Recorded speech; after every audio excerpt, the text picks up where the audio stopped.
Ремонтуємо нову Bosch газонокосилку. Витерло обойму, в якій стоїть підшипник. З середини при знятті защитної кришки була така картина. Ведомого шкива протерло. Натерло стружки пластмасової. І ось так ремня закусило. Ремінь зійшов з ведомого вала. Ось така була картина. Що ми побачили при знятті захисної шайби, що там була намотана трава в пластику, тобто вона розплавила пластик, не згоріла, а поплавила обойму, в якій стояв підшипник. І будемо зараз виготовляти нову обойму. Використаємо поліпропіленову трубу, тобто це переходник на поліпропіленові труби. Він якраз підходить нам внутрішній діаметр для підшипника, і по наружі якраз настає нам корпус самої газонокосилки. Майже нічого робити не треба, тільки відрізав і запресувати підшипник. Ось так у нас вийшло. Для того, щоб вона не випала, ця у нас обойма, не вивалилась, ми її припаяємо зсередини. Цей у нас корпус поплавився, і ця пластмаса вилізла всередину. За допомогою звичайного паяльника ми припаяємо нову обойму до корпуса. Ось так у нас вийшло припаяти. Ну і будемо зараз збирати до кучі.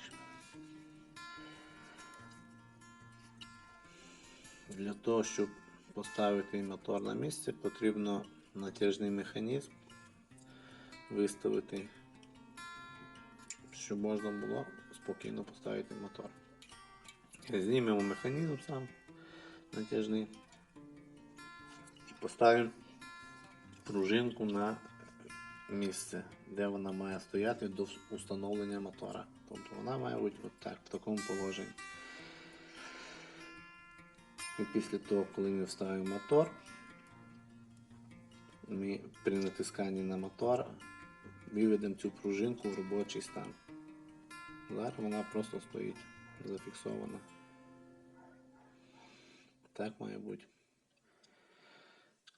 Скажу ще, що ця газонокосилка попрацювала буквально місяця 2, нова бралася.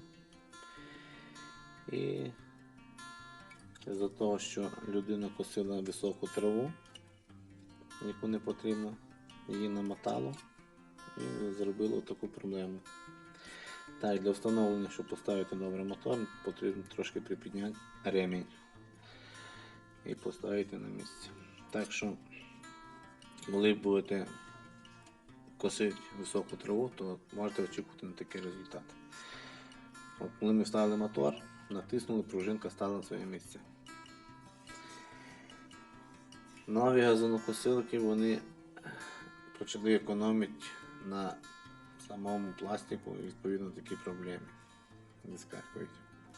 Ось ми при повороті ми бачимо нашу пружинку, яка вже стала в робоче положення, і вона впирається в корпус самого мотора.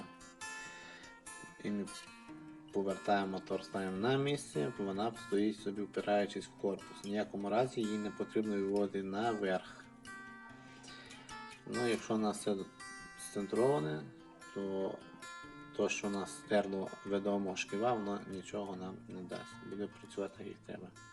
Ну, зараз перевіримо, підключимо. Так що, якщо все правильно, ось поставили, зафіксували ми ще пружину кріплення, щоб мотор стояв на місці. Так що звертайтеся, які будуть питання, ставте лайки, підписуйтесь на мій канал, а ми підемо потихеньку перевіряти, як вона нас косить траву. Всім удачі, підписуйтесь, ставте лайки і чекайте нові відео.